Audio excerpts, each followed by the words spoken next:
Hey y'all. Hello, hello, hello. We are here.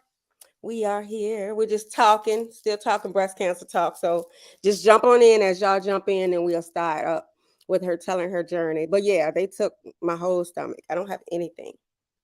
I love it. And it So, just feels tight. So I can't eat because as I eat, when I eat, it fans. feels, you know how your stomach expands out? It hurts. So I don't like to eat a lot because I don't like that feeling. See, and that's what I'm worried about. And they told me that the cut is like in the middle of your stomach. Mm-mm, they did mine under because I got stabbed at the top of my stomach, so they Oh, couldn't go up like that. They did mine underneath like a C-section. that's what I wanted them to do. And they're like, no, we do it in the middle of your stomach. I'm like, Hmm. I done had Yeah, it ain't got one stretch mark. And now I'm gonna have a big old cut in the middle of my stomach. yeah, they did my under. Hey, Queen Leandria, how are you? Good to see you. Well, Good I to see you. Hey, Kanita, how are you? Y'all like and share, please. This is going to be exciting as Kanika comes and tells her story with breast cancer. We were just chit chatting, talking about recovery and the things we have been through and surgeries. And it's amazing what God will do to better us. It I is so good to see y'all. Queen Leandra say, hey, Kanika. why can't I see the chat? Let me say hello to her. You might have to do it on your phone. Okay. I'm gonna have to log in on my other phone. Well, hey everybody. Hey, Queen Kaya. Queen Kaya just left my house. She came to spend time with me for my birthday and help me out. So she was here from Friday and she just left today. So she was here with me. So it was amazing to be able to have my people up in here taking care of me, her and Queen Demetria Price. So that was good. Thank you, Kanita. Kanita said you two ladies look amazing.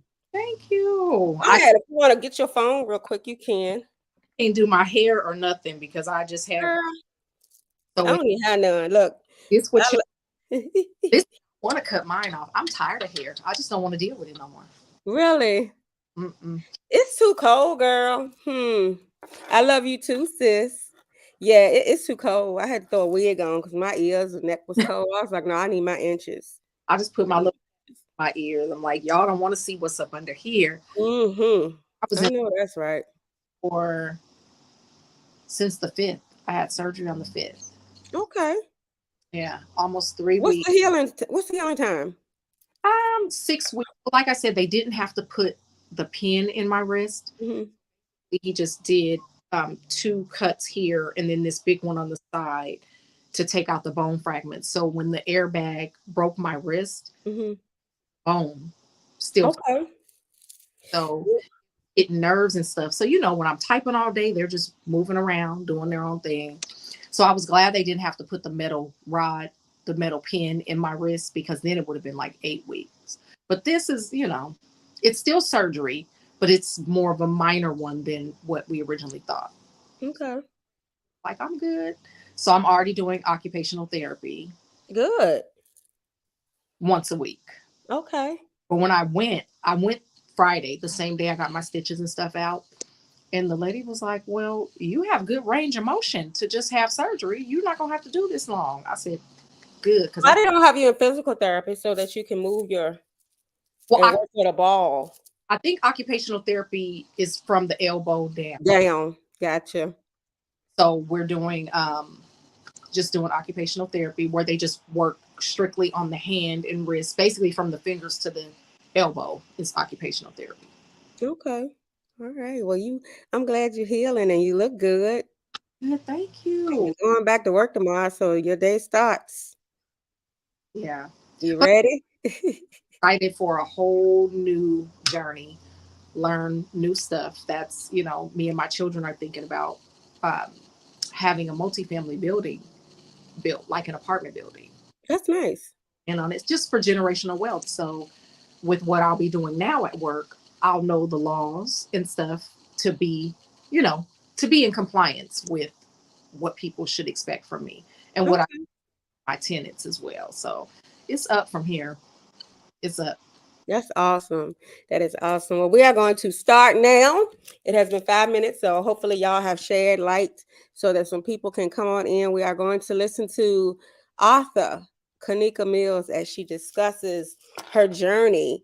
Hey, Queen D, how you doing, sis? I just told them you was here with me for the weekend. But she's going to tell us her journey with breast cancer, and she's going to start from the beginning, from her finding out to the end, and what she has to do going forward in her life. And we just want to hear the impact of breast cancer. And like I said last week when we were on, whenever you hear the word cancer, you always just think about dying. You never think about the good part that could happen to you with cancer. So as we are survivors, it's not just that we are survivors, but we are, hey Megs, we are definitely God sent, and God has definitely healed us and put certain things in our place for us to deal with the things that we had to deal with. Narcissistic abuse Mhm. straight to cancer. It's amazing. So sis, I'm gonna let you talk. You can get started on your journey with breast cancer. Well, um, I have been having like a lot of hormonal issues. It got to a point where I was having like 3 cycles in a month. Like they would last 3 days. I wouldn't even get like PMS symptoms. I could just be sitting at work and like, are you serious? I'm on my cycle again. So I literally, out of a 30-day period, I was probably having bleeding 12 of those 30 days. And so they tried the IUD, they tried pills, all of these different things. And my doctor, I had switched doctors, and she said, you're at an age where we don't want to introduce more hormones because you're getting close to the age of menopause. And I was already perimenopause. I was already like at that stage where I was entering menopause. And so I had a full hysterectomy because I'm not a person, I literally have to have a whole arm hanging off before I'll take medication, seriously. So I just didn't want to keep feeding my body all this different stuff because it didn't make me feel good and it wasn't working. So I opted to just have the hysterectomy. My doctor said, I can't tell you what to do, but if it were my sister or my daughter, I would tell them to just get the hysterectomy because none of this stuff is working. The low dose birth control pills, the IUD, oh, back to the IUD. So I got the IUD. They said, oh, it'll stop your period. Will help with these cycles. And I literally bled for 30 days straight. I went to the ER. The doctor told me they had to do a blood transfusion because I had lost so much blood with this IUD. Um, Fast forward, I go back to my doctor, and she said, "No, this is what I would tell my sister or my daughter to do: do a hysterectomy." So I got the hysterectomy April 19th, but my doctor was just a family doctor. She wasn't an OBGYN. So the OBGYN that did my hysterectomy put me on a low dose estrogen, which apparently I was already producing too much estrogen, which had caused the sporadic cycles and all of that. So that was April 24th of 2019. By August, I had a lump in my breast. I went in. The first nurse that I saw, she said, "Oh, I've had a lump in my breast since 9/11. You're good. Like you're not too, like you're not overweight. You're saying you eat well. You don't have a family history." And so she's like, "You're gonna be fine. Like don't worry about it." So I said, "Okay." So another nurse came in and said the doctor wants to biopsy you because he's looked at the mammogram images you know and even my regular doctor, before she sent me to get the biopsy in the mammogram, she said, well, it doesn't feel rough, or the lump doesn't feel rough around the edges. It feels really smooth. And she said, typically when it's cancer, it feels rough. Like I can feel the edges, and it doesn't feel like that. And based on the size and the smooth edges, it could just be, a cyst or be benign. So I said, okay. So all of these positive, like, thoughts are coming at me. So I was like, okay, everything's going to be good. I said, well, let me think positive. They're thinking positive. Why not me? So I get the biopsy. Um, I go back to work, and I believe it was on a Monday. They call me with the results Wednesday. And my daughter, my oldest daughter, she's 28 now. Um, we worked in the same building. And something about that phone call, when I saw Kaiser Permanente go across the screen, eat my lunch. I was just wrapping up my book. So I had already gone through the marriage to a narcissist, the relationship with a narcissist. I was just sending the final draft of my book when that call came in. I was at lunch typing up my last few little notes to send over. And I picked up the phone. I didn't even say anything. I just sat there. She was like, hello. I said, yeah, hello. She was like, Miss Mills, this is she.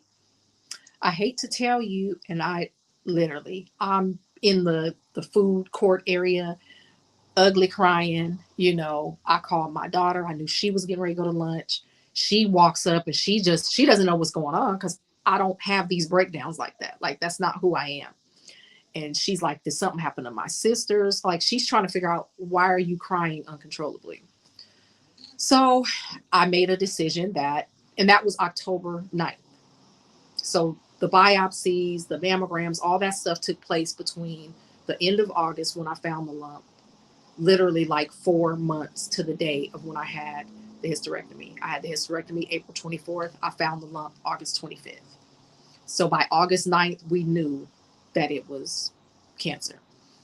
They said it's stage 1A, so it should progress pretty slow, you know.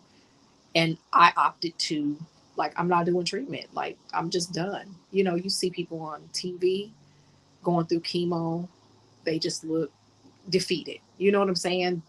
Like, these are the images. And I'm like, I don't want to live like that. And I don't want my kids to see me like that.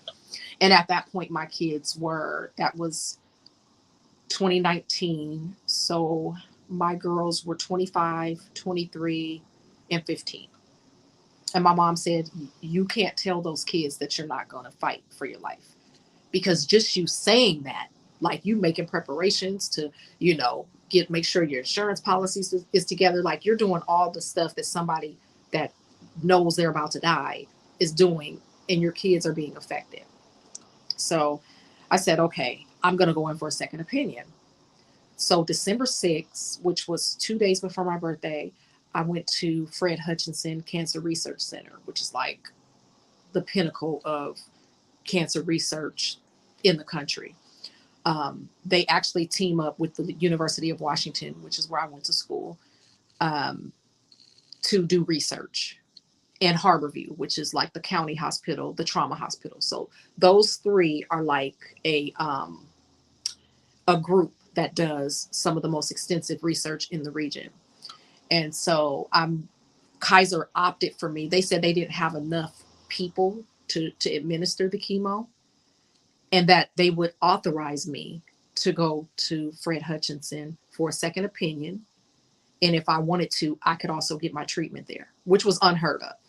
So this is where things started to be like, just pivotal in this journey, because Kaiser does not, like, Kaiser don't want to authorize you for anything, let alone to go to an expensive research facility and get the state of the art treatments. And they're not going to do that. So they allowed me to go there for chemo. When they staged me again, it was December 6th, and they said, you are staged at stage 3, and we need to get moving now, or else you won't survive this. It will literally, if you allow it, it will literally start to come out of your skin. Because when I found the lump doing my self examination, it was actually under, like where your underwire would be. It was under my breast. And what was happening is, they said it was a tumor like this, but it was like an octopus. So it was growing out in different directions. And because of the placement of it, it was pulling my nipple inward. So it was all deformed.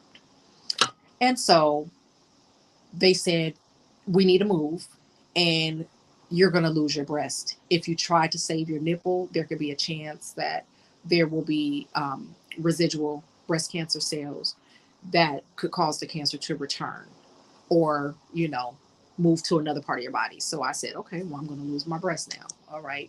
So it was just one thing after another. And this is from someone who had just recently gone through a divorce, had dealt with a relationship with a narcissist post divorce. I didn't know what narcissism was.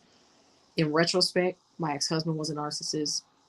my relationship after my ex-husband was also with a narcissist, which caused me to write the book, the first book.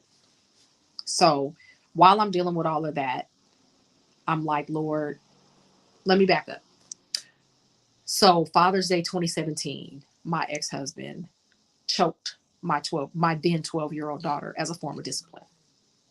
Went to jail and then was allowed to go work back at the juvenile detention center with kids. He was allowed to go back and work with kids in the public sector.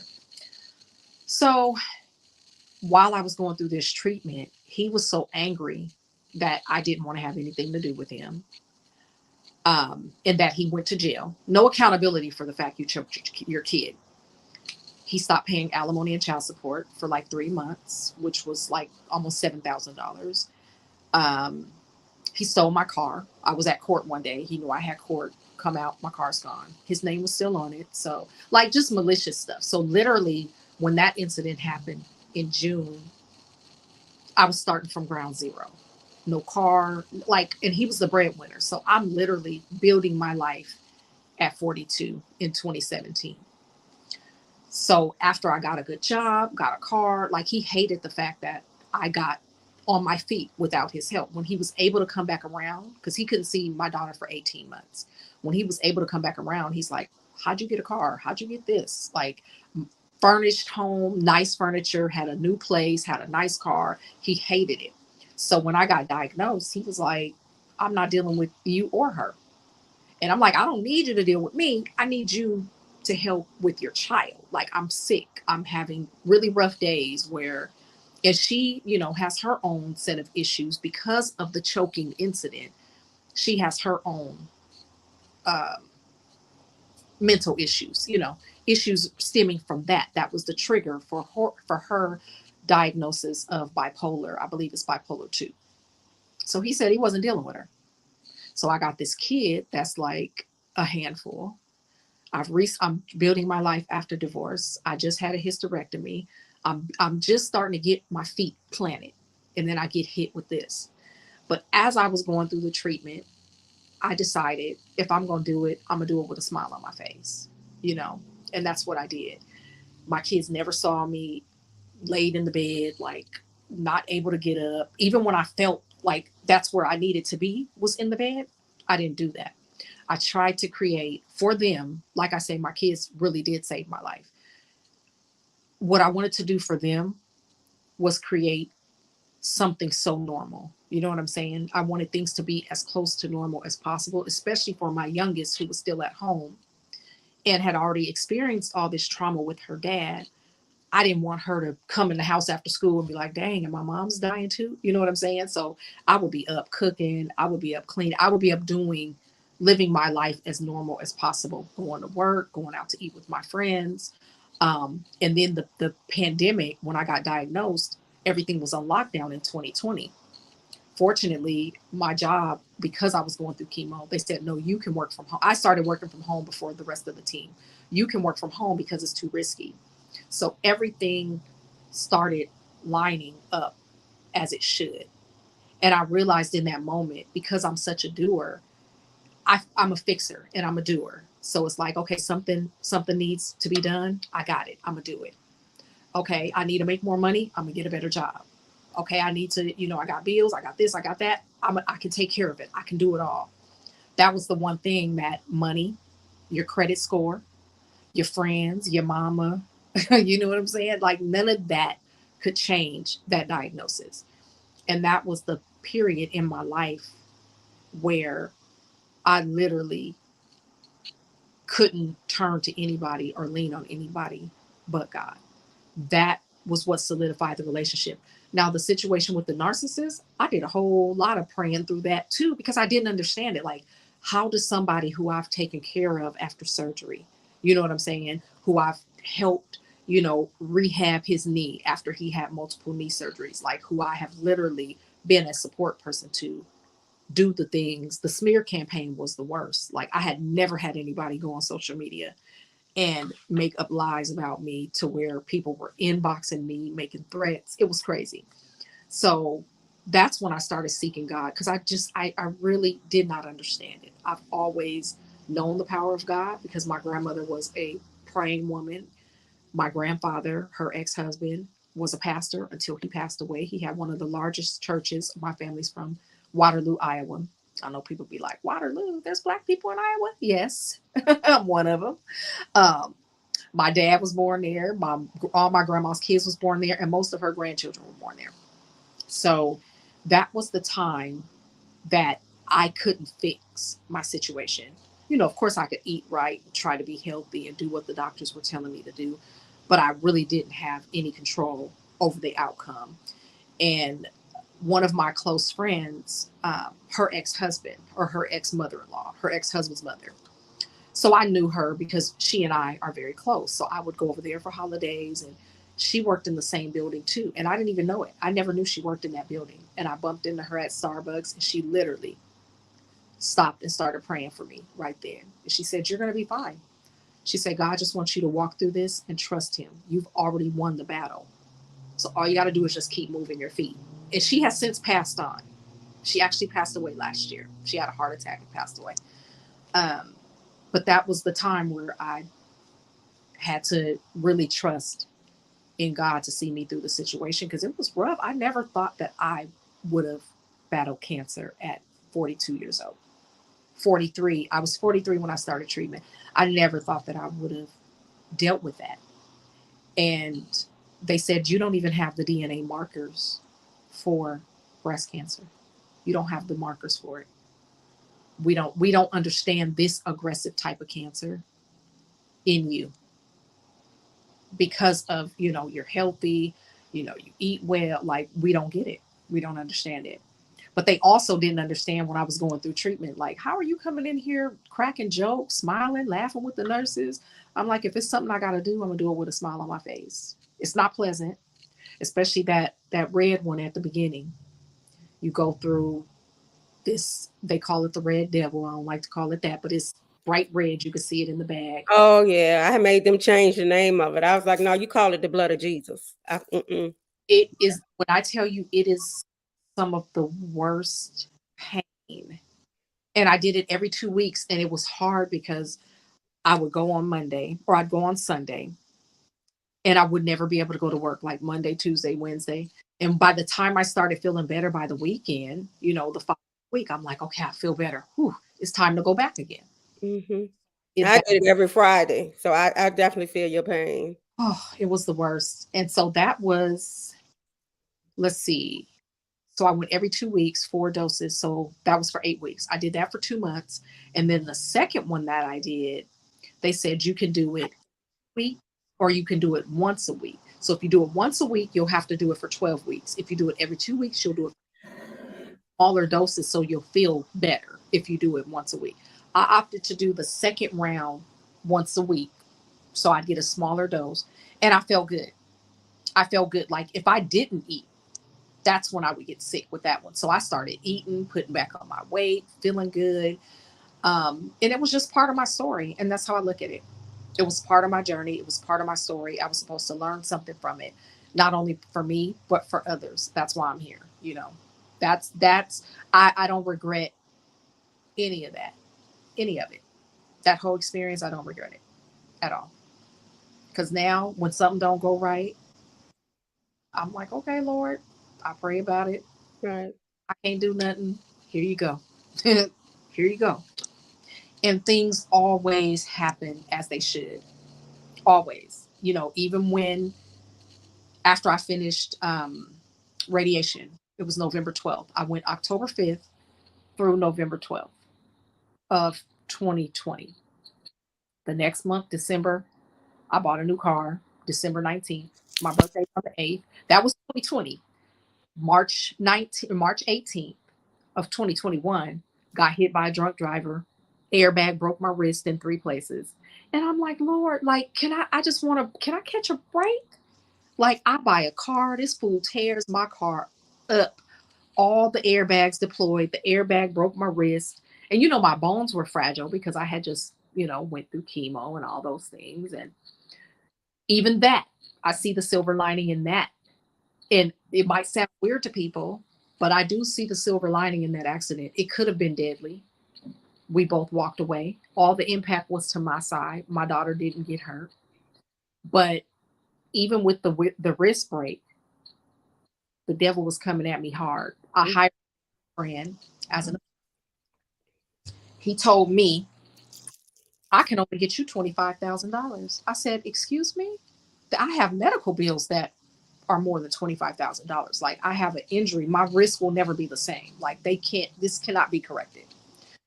And so I fired him. Family friend or not, business is business, personal is personal. I hired another attorney.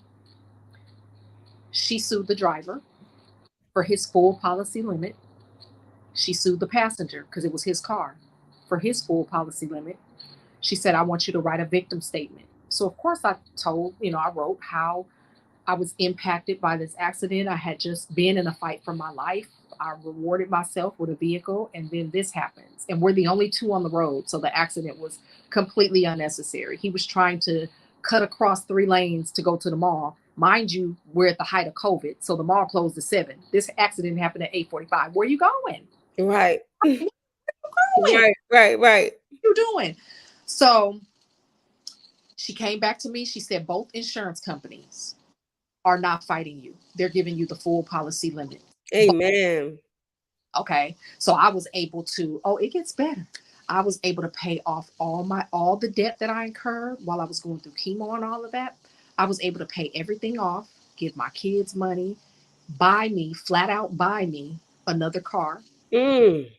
And I bought like Glory to God. a 2018 Camry. Oh, it gets better. So that happens. And fast forward to this year, um, I have to have the wrist surgery. And I'm not tripping about it. It had to happen.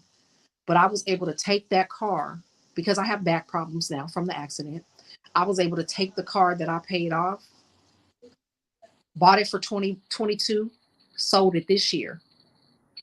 2 years, 2.5 years later for 21, and got the truck that I wanted. That was August 19th, my youngest daughter's birthday. Got the truck that I wanted. God provides. And not to mention, June 8th of 2022, I have 3 daughters. My middle daughter had a son on the same day I finished chemo in 2020. I finished chemo 2020, June 8th, Mm. and my grandson was born June 8th, 2022. And I told her when she told me she was pregnant, I said, he's coming June 8th. I said, if he don't come on my grandmother's birthday, which is May 19th, God rest her soul, he'll come June 8th. And he did. And I was right there. And so this year I got my truck on my daughter's birthday. And I said, now wait a minute. I went from no car note to a car note. Student loan pause is over at the end of August. Right. I'm going, what did I get myself into? My youngest daughter was over here. We were going to get food. We were sitting outside waiting for our takeout order to be done. I'm scrolling through my email and I'm just in the car clapping and shouting. And she's like, what is wrong with you? I said, I just got a letter from the student loan people telling me that $48,000 that I still owe in student loans from the University of Washington are forgiven. Woo, Jesus. Forgiven, done. 2 weeks later, I got the job that I've been applying for, and they have been passing me over for the last 2.5 years. Got a $6 an hour pay increase. Woo. Gone. You know, Y'all ought to be shouting. I ought to be seeing some hallelujahs coming through here. Goodness gracious. I've done a podcast. I did my cousin's podcast, and he's like, people loved you so much. We want to start talking about producing your own podcast to push your next book. He said, and I know you about your business. So you tell when you finish your wrist surgery, say the word. Things are falling into place. Mm-hmm. Even my youngest daughter, with all the stuff that I've, told you guys about her, and I won't say I slipped up, but she asked me, she said, Mom, can you call my dad? And I'm willing to sit down and talk to you all. I think she's just really craving that comfort. Like she wants Right. that he loves her and supports her and is in her corner. But she wants me there for support because she know I'm in her corner. So she's like, I always need you as my ally. She said, can you call him? I called him reluctantly. Like I literally processed it for like 2 weeks. I said, okay, I'm gonna just do it. Should have prayed a little bit more about it, but maybe God still would have directed me to do it just so I could see. It could have just been a test for me. And I said, "Hey, how you doing? This is who is this?" I said, "This is Jamie's mother, letting him know this ain't Kanika calling you. This is Jamie's mother. Separate myself from it, so you know that everything in this conversation will be about her. What do you want?" I said, "It really sounds like you're very, very angry today. Um, I only call you about her. You always calling me with some BS, just grouchy and mean." I said, "You know what?" I said, "God bless you." I said, "Because that's a whole lot of anger for one person who doesn't ever call you at all. Like we ain't talked in years. I don't care for who you are, but I'm willing. I love my daughter more than I dislike you. I do. I love my baby and I want what's best for her more than I dislike you. But apparently you're hung up on something else." I said, "So you have a wonderful day. Have a blessed day." "No, tell me what you want." "No, like the moment is ruined now. Mhm. I don't want to talk. Goodbye. We're done." But she understood in that moment, it's not you. You're trying, like you've tried. And I told her, "I've tried, but I won't be disrespected." So that told me that still the same person, which I didn't doubt, because he is a malignant narcissist Mhm. and sociopath. Um, but it also told me that she's ready. She's seeking something now. Like she's looking outside of her situation for the help. So it's like Mhm. I've been praying for is happening. Because I said, "God, I literally only want three things: to buy a home, and Seattle is ridiculous. Unless you got six, $700,000 and they want you to have 20% down for a $700,000 home. Like it's our housing is really bad here. Very expensive. Like you literally need to make close to $200,000 or have a hefty down payment. I want a home. I want my daughter to be, get back on the right path. And I want a husband. That's it. I don't know. They'll have everything else I prayed for has happened. Even praying for my life. He spared my life for a reason. Yes. Spare my life for a reason. So I understand that. I have a different understanding of how God works. And even when things don't go my way, I know I'm being rerouted for a reason. I know that I'm being rerouted for a reason because that's So you do understand that what you went through was to cleanse you. absolutely. Mhm. And even the hysterectomy, had I not gone through that, they wouldn't have even probably found the cancer in my body. It would Mhm. itself until it was too far gone. Mhm. Putting me on that medication just exacerbated the situation. But had I not known that, I, they could have found it at stage 4 instead of 3. Yes. So I understand that all of those things, because I look at life differently now too. Things that would have set me off before, like I've already won the war. Right. Battles don't really mean anything to me. Mm. Like I have to listen small things to a giant. You know what I'm saying? Like I've already won the war. So now the other things, like even with my ex-husband, I don't have a point to prove to you anymore. Right. This is who you are. You be blessed. Right. I'm gonna leave the conversation in good standing. I don't want to have to go repent because I'm stooping down to the gutter with you. No, I've already done everything that God required me to do as far as my battle, putting him first and always giving him the glory in everything that I've done. Everything I've done up to this point. From the book, that was effortless. I've written a book before in my life, but it just happened because it was meant to happen. So now instead of waiting on or doing things in my timing, I'm waiting on his timing because everything has happened like it should have. I've been trying for that job for 2.5 years. There's a reason that I've been sitting right here where he wanted me. Mhm. Now I'm ready. I even tell people, they say, "Well, I know you're glad you got your grandsons now." And I'm like, let me tell you why God gave me my boys now. Because I was enough of a woman to raise my 3 girls to be great women, nice people, compassionate people. Even my youngest daughter has a heart of gold. But I wasn't woman enough. I didn't have what I needed to raise boys to be kings at that age. Who I am now, as part of the village raising them, I'm on it. Like, because I've been through the narcissistic abuse, because I've gone through the cancer treatment, because I've had failed relationships, failed marriages, I know how to tell them not to be. Whereas when I was in that season where I was making bad choices in relationships and really didn't know who I was and what that toxic, like how to identify that toxicity and brokenness in other people or myself, I probably wouldn't have been the mother that I needed to be to boys Mhm.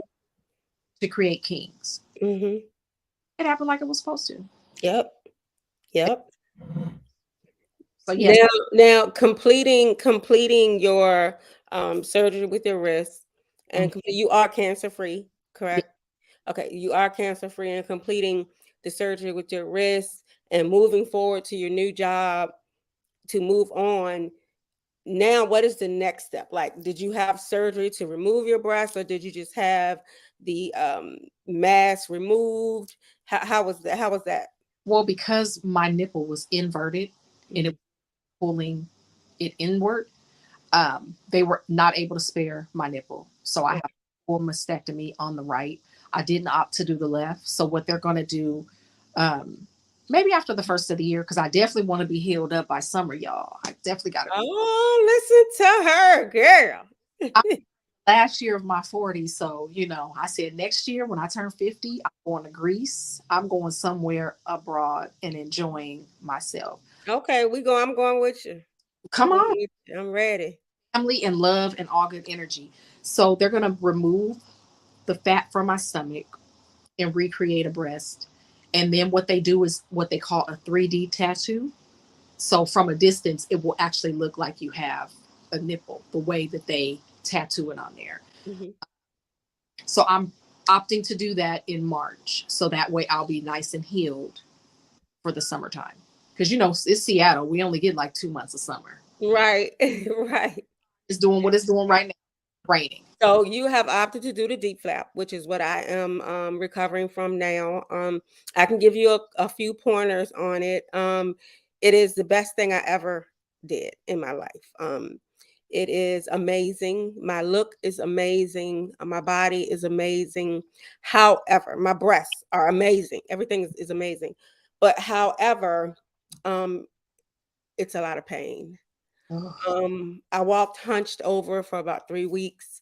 Your stomach, because they take your stomach and they pull it Mm-hmm. very, very tight. So your stomach is very flat, and then you have stitches, but it's like you can't move. So I am now being able to sit up and stand up straight. And the healing part to this was the worst surgery I ever had in my life. However, I can see the advantages and I can see what is happening to my body. I have not had a shape like this since high school. You know what I'm saying? So I've always been a thick, heavy girl with big hips, but Mm-hmm. I've never had this small waist, big hips. I've never had this shape. And it's a hard, very, you will definitely need your daughters there with you because I had to have a potty chair because I could not stand up too long to walk to the bathroom. So a friend went and bought me a potty chair and they had to sit it right there. So I could not go up the steps. So I had to Oh, sleep on the sofa. It was a hard surgery. It's a very hard recovery, but it's worth it.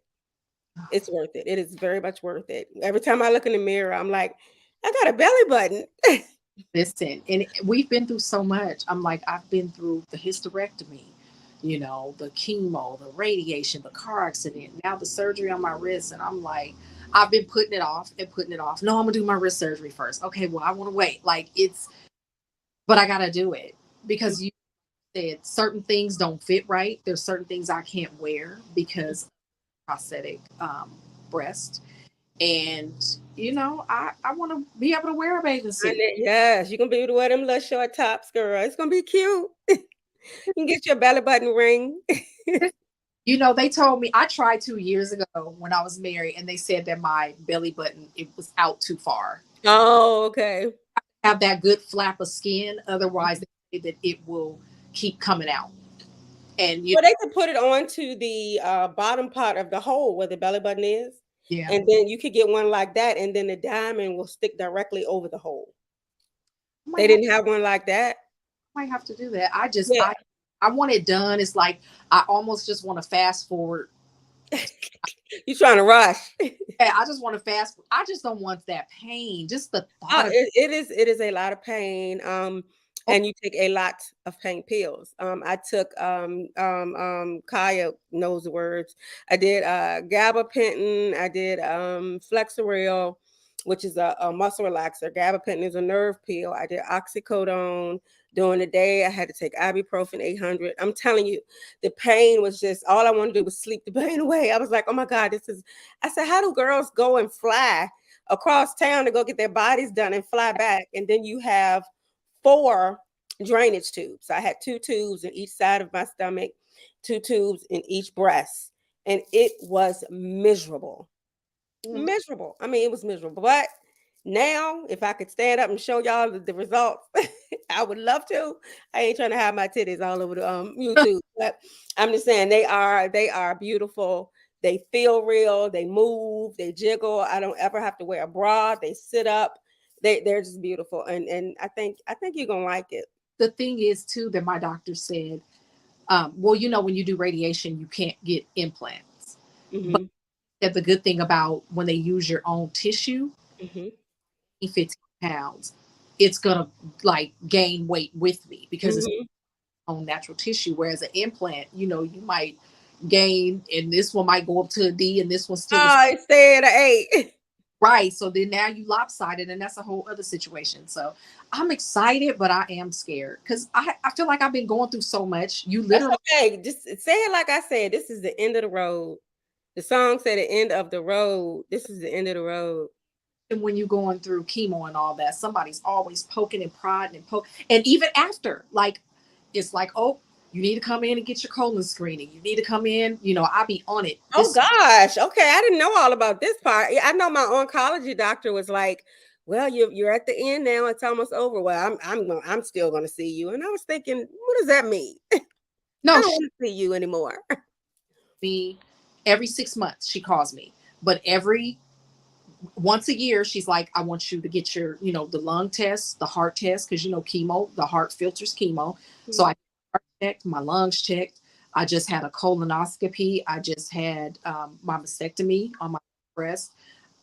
They checked my numbers because it affected my thyroid. So I just had an ultrasound on my thyroid, blood work done. It seems like I've never been a person that was always at the hospital. Always, Right. and it's not always, but it's just a lot for what I'm used to. So I already feel like a pincushion. Hmm.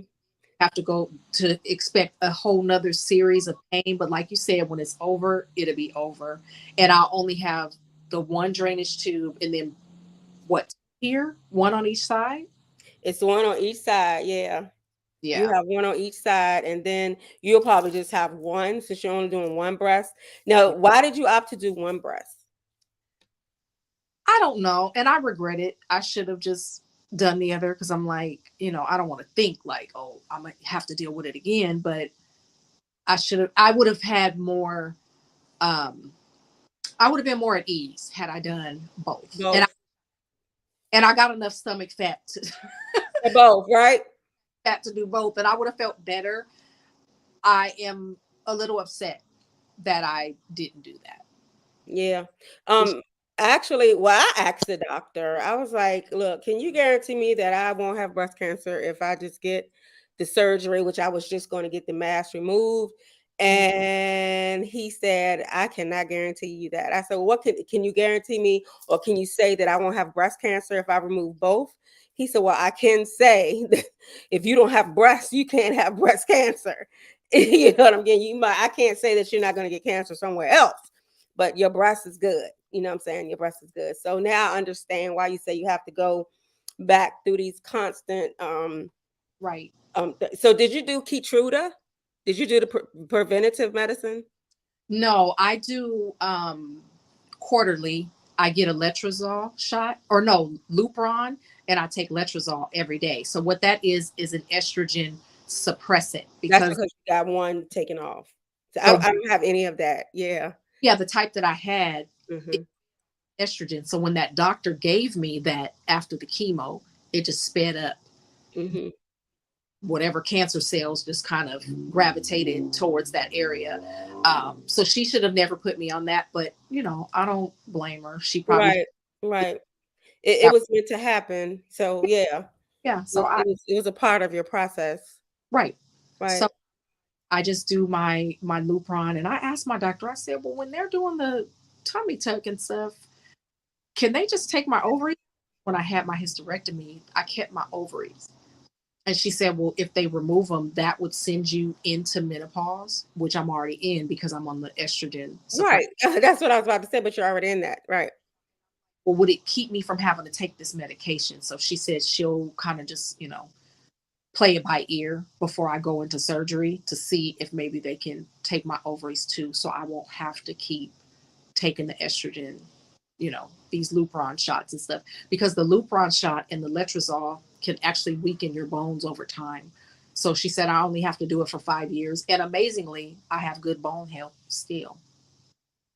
I have good, they took me off the thyroid medicine too. Mhm. Called me, my endocrinologist called me and she said, are you, because I had ran out of my prescription. So I called her and I said, I need a refill, but there's no refills available. And she called me and she said, well, before you get a refill, go get your blood work done. Mhm.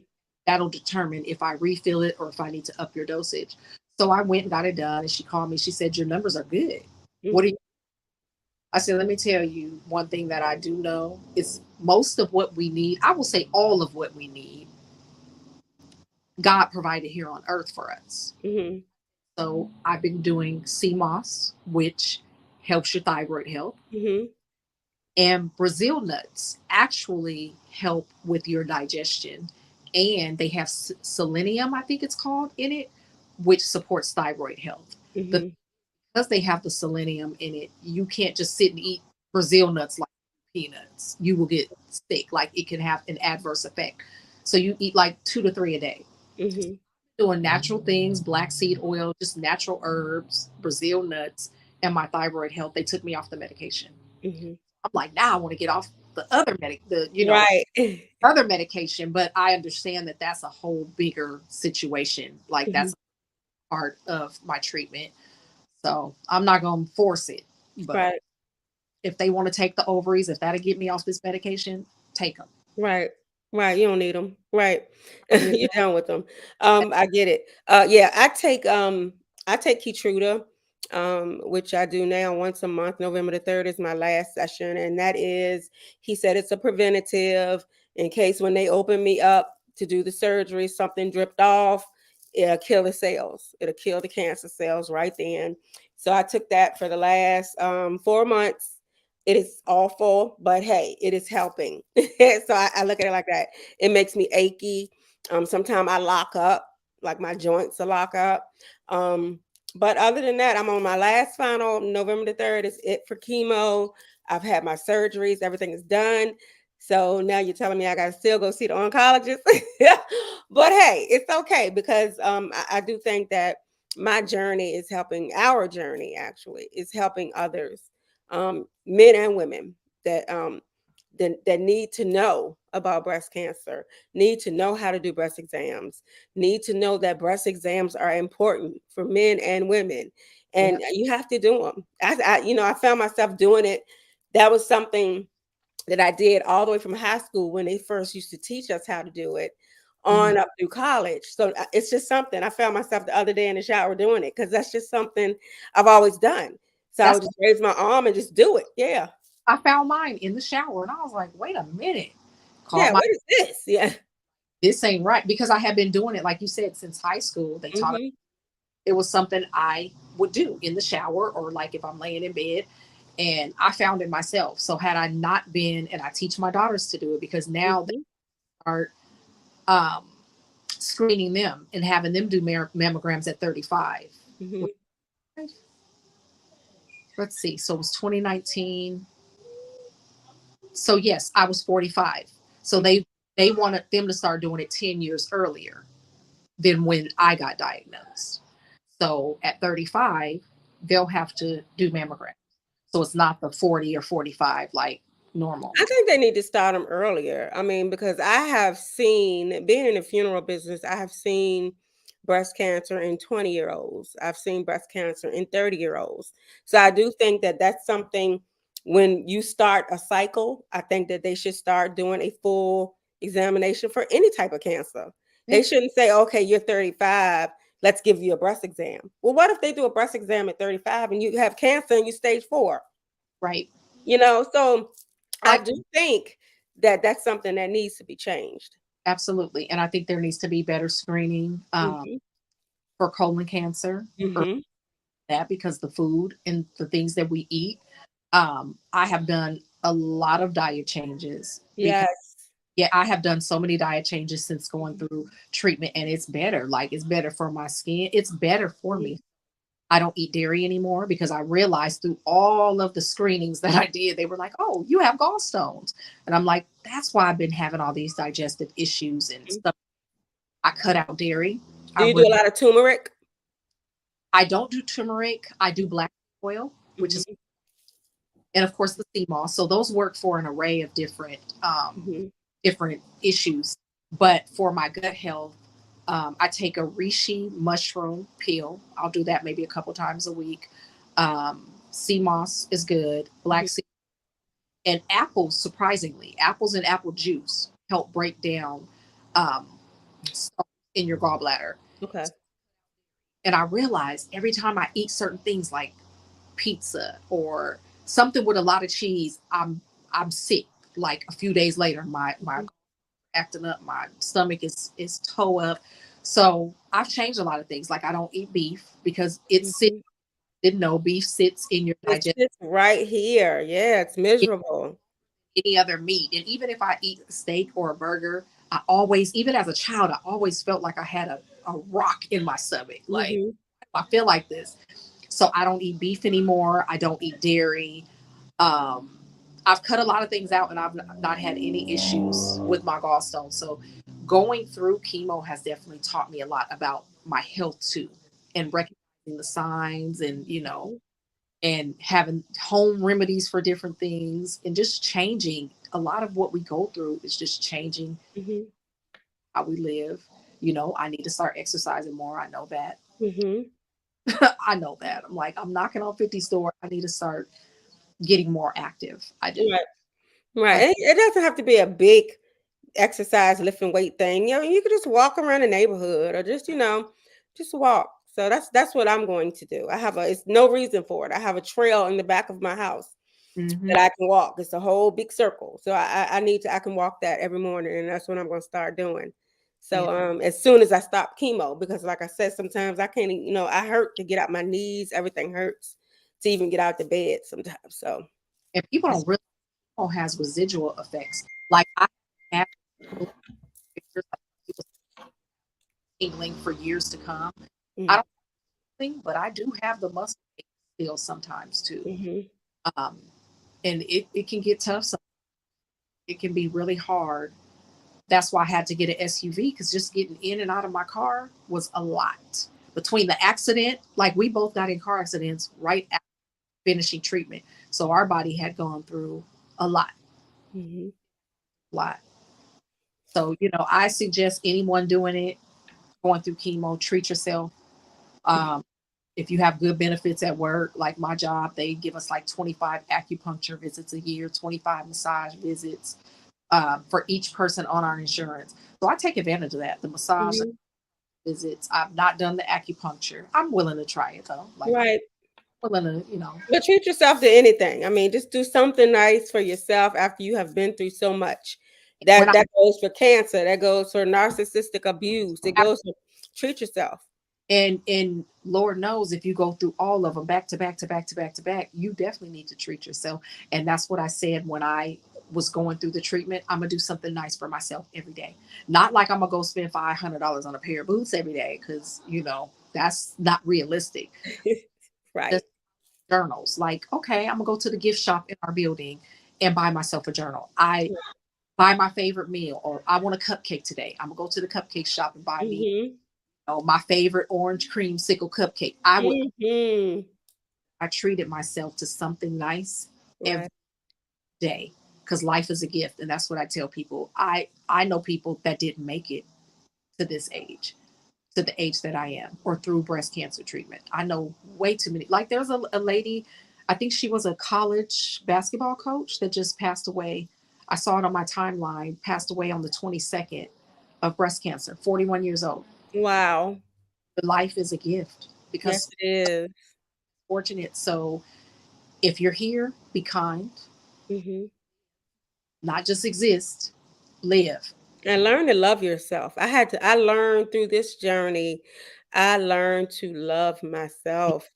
I did because I didn't have the best. My father was absent. My mom has, being one of nine kids, she saw domestic violence. Back in those days, women put up with a lot more than, Mhm.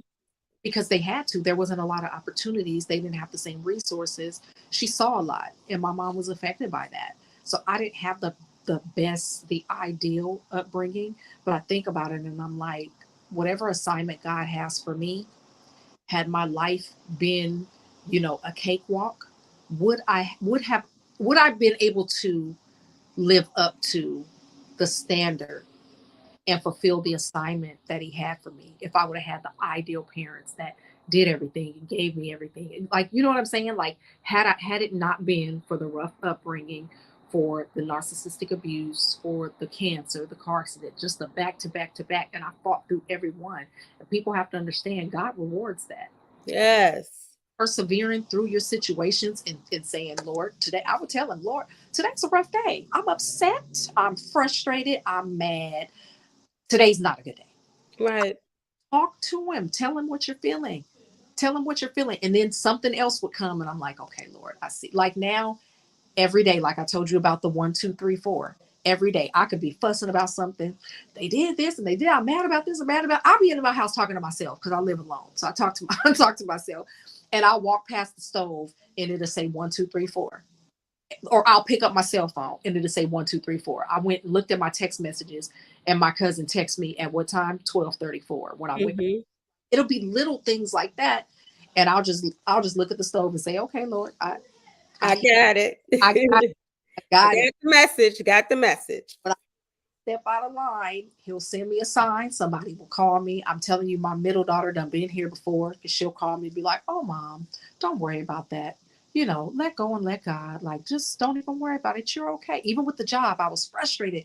I interviewed. They didn't call me for 5 weeks. She was like, just wait. She said, wait on it. Wait on God. He got you. Don't worry about it. Like that girl at 27 years old, she understands the assignment because Mhm. she's my child that can bring me a certain peace or bring me back down to my peace. Let me know, don't even fret, it's okay. And she told me, so when I told her, I texted her, I said, I got some news for you. She said, you got the job. I said, how'd you know? Did Jasmine tell The little angel. you? I just know. And she's always been like that. Like she knows how to soothe me when I'm getting a little flustered and losing my top. She's like, you're all right.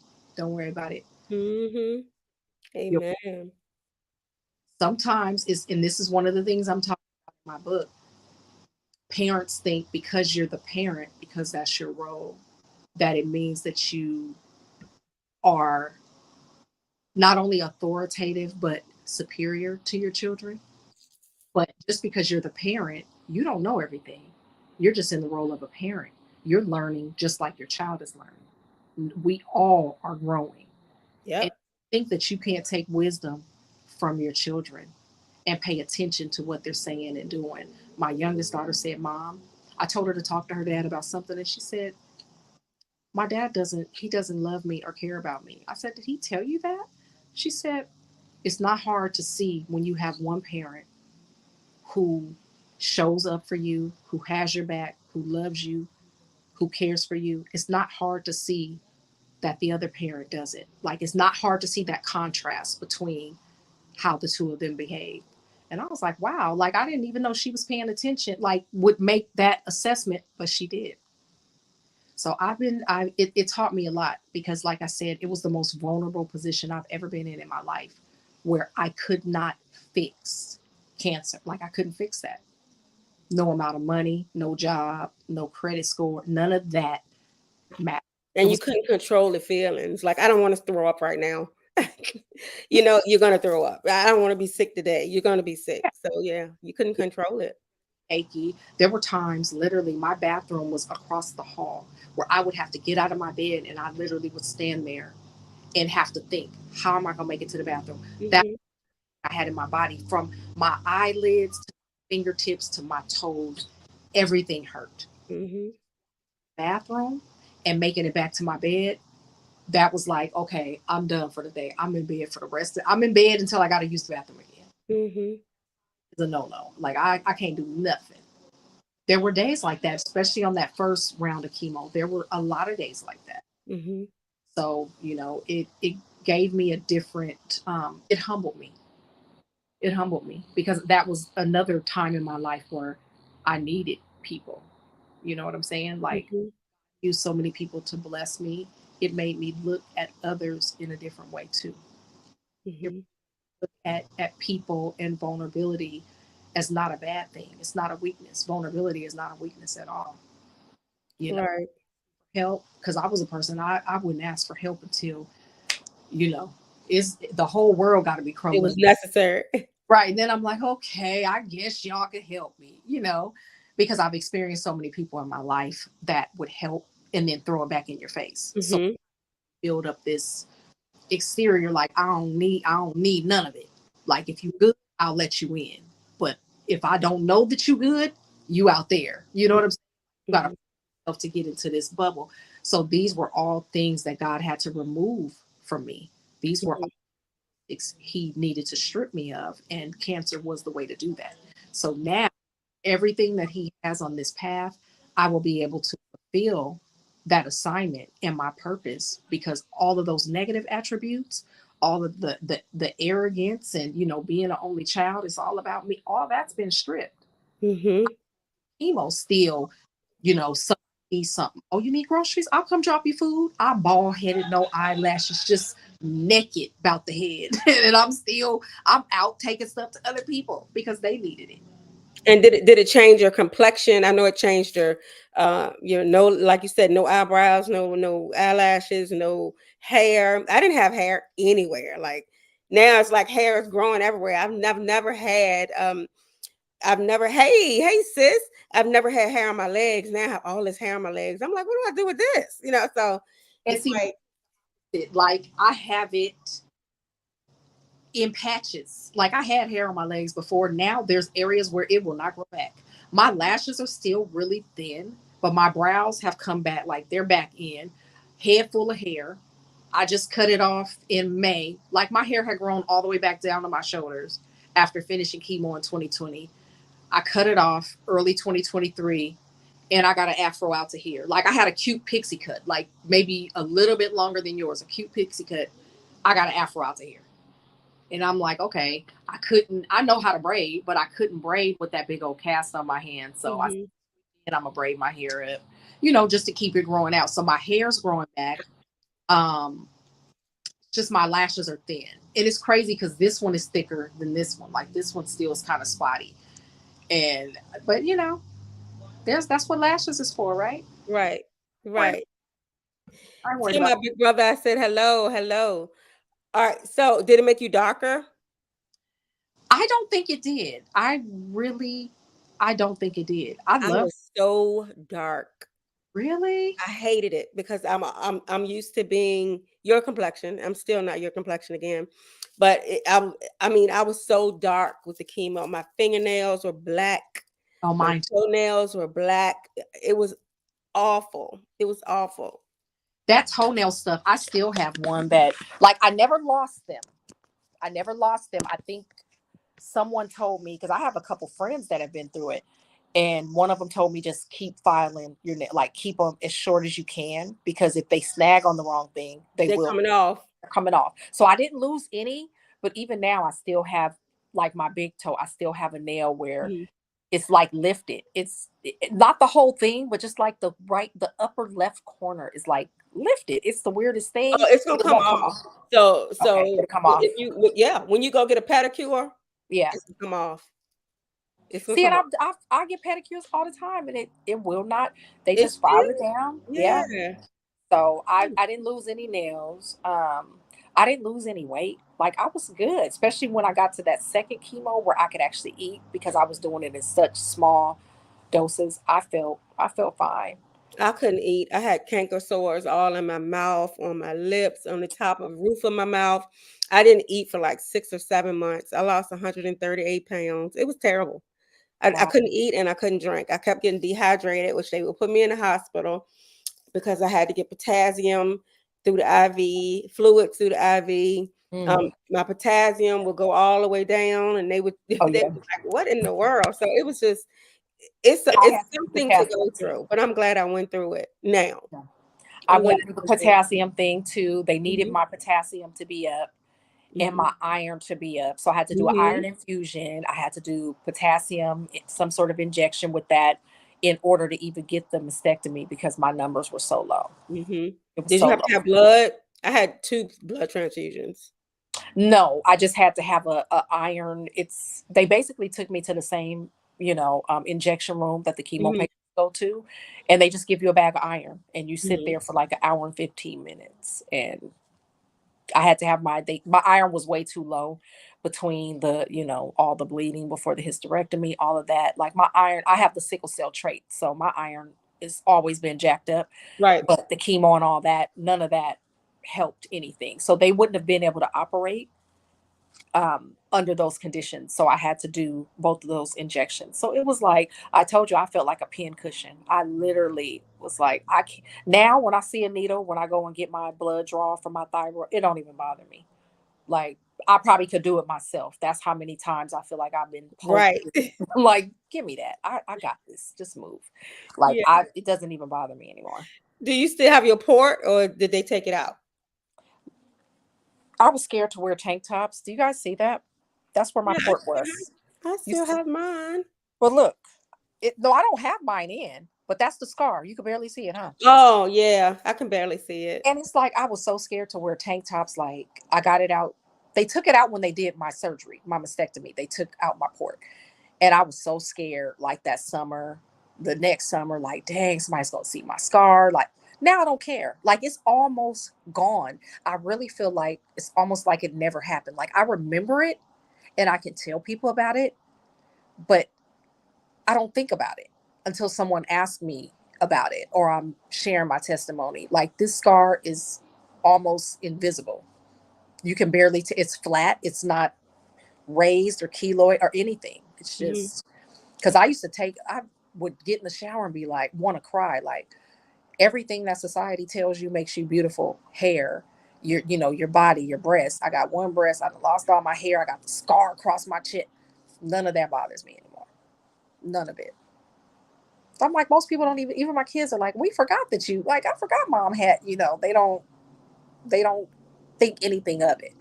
And this scar is almost gone. My breast will be reconstructed soon. And I can put yeah. that whole experience behind me and take the lessons that I learned during that season and go forward.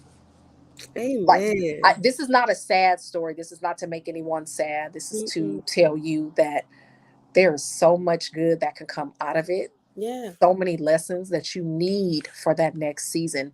Mm. The breast cancer is not a punishment. Like God didn't allow that to punish you. He allowed that's part of your crushing to get something out of you that's in you, whether it's the Had to thing clean you out. right to clean you and to show you that you can do anything. So You can do anything. after going through narcissistic abuse and then Mhm. jumping and having cancer, and now you're cleansed out, now you've removed all the toxicity out of Mhm. your life. Now we cannot go back to a narcissist. Like it's like we will smell them coming because now God is all in us. I know what Mhm. He is for me. I know He is for Yes. Mika, and I just want everybody to know that when you have a diagnosis, don't always think the worst, like I did, Right. Yeah. like we did. Yes. Think the worst. Think that you are going to be okay. You know, everything will come together for the good. God puts everybody through so many things and brings them out, and that's what make you climb to Him. because now you're like, "Thank you, God." Yes, "Thank you, Jesus. absolutely. You saved me." Absolutely. And like, Amazing. don't see it as all bad. Like I said, Mhm, take the lessons out of it, mhm, and know that some of what we go through is not even for us. mhm, Part of what I am destined to do, this is a testimony that needs to be shared, because I'm mhm, going to need to touch multiple people with this story. That, like, do you realize how many women are diagnosed with breast cancer, like, every day? mhm. Women are going through this, especially Black women. And Right. we don't have the same resources, and we're not treated the same, in the medical field, that Mhm. a lot of them are. So if you need to have the information to advocate for yourself, you're going to get it from people who experienced it. And there's one thing that I did want to leave you guys with too. I'm not getting off now, but I feel like I take direction and information from people who learned it by experience than I do from people who learned it from a book. Like, people like to talk to me about their struggle with narcissistic abuse because I've lived it. I want to hear from somebody who's lived it. Like, you can go to college and you can get a psychology degree. Right. I majored in sociology, minored in Right. psych, but it wasn't, none of that information that I learned helped me while I was going through it, because it was a experiencing it and having your feet planted in that situation is totally different than learning it from a book and being tested on the information. You can read and retain anything. Right. Living it is different. So there are people that are going to want to hear our story. They don't want to read it in that, because when you get diagnosed, listen, I had to meet with a team of 8 people. It's like you in a room with all these doctors. You got the anesthesiologist, you got the plastic surgeon, you got the regular surgeon, you got the oncologist. You meet with a whole team. At least I did, a whole team of people when you first get diagnosed. It's very overwhelming, very intimidating. So you meet with these people, and all of them have studied and learned about breast cancer from a Mhm, book. But I mhm. got some of the greatest information from people who had actually gone through it and could tell me what to expect, some of the best things to do to keep your spirits up. It's going to be very different than book learning versus experience. Right. So we have gone through this so that we can share that experience with people and help them get through it too. Okay. Um, so yeah, we literally, sorry guys, call me later. You're fine. Um, yeah, my daughter leaving with the baby. So it's, I just feel like that experience, even with my daughter, I tell her all the time, you are going to be able to speak to young women that have had your same struggles, and you're going to be able to speak to people that have narcissistic parents and how to navigate that. Once you learn how to navigate it, you're going to be able to speak to them and get through to them because you've lived it. Right. Reading from a book is very different than talking with someone that's like, hey, I can relate, I can empathize with you, and sympathize with you because I've lived it. It's very Right. different. Very different. Very Right. different. And like I said, a lot of what we go through is not even for us. My auntie, my favorite aunt, like my second mother, she had her son at 15, was married to a narcissist too. Now I know, looking back, he was a narcissist for Right. sure. Right. It's like you find it's like, wow. Oh, I look back at even my father. I look back and I think about my ex husband, and I'm like, he's going to end up just like my father. They usually end up old and alone because they've alienated and abused and mistreated everybody, to where when they get to their older stage in life, when the family should be rallying around them, their kids and grandkids should rally around them, they don't get that love, and that's part of their punishment. But my aunt's ex-husband was like that, but she ended up working at a college, at a high school out here for teenage mothers. It was particularly for kids kicked out of school and teenage parents. And to this day, when I go to the mall, I will see somebody and they're like, how's your aunt doing? Oh my gosh, I love her. Right. Those girls loved my aunt so much because she was able to speak to them, and it never felt judgy to them, to where to this day, we've been out of high school 30 plus years. They still ask about her because she had lived what they were going through. So she was able to connect with them differently and it wasn't from a place of judging their situation. She Mhm. never came off as judging. So I just really feel like the things that we go through, a lot of people choose to hold on to what they've been through and be angry about it Mhm. instead of just taking that and saying, you know what, it's part of my journey, and that journey is not in vain. So let me go ahead and share this testimony, and let me, give the information so that it makes not only me better, but someone else better. Amen. Amen. Queen D moving forward said, I agree. I have a BSW and an MSW and learned about this women and learned about this. But going through it is a totally different experience. Exactly. It's Yeah, different. you learn about it, but yeah, when you going through it, it's not what it's definitely not what's in the books. Oh, it's not what's in the books at all.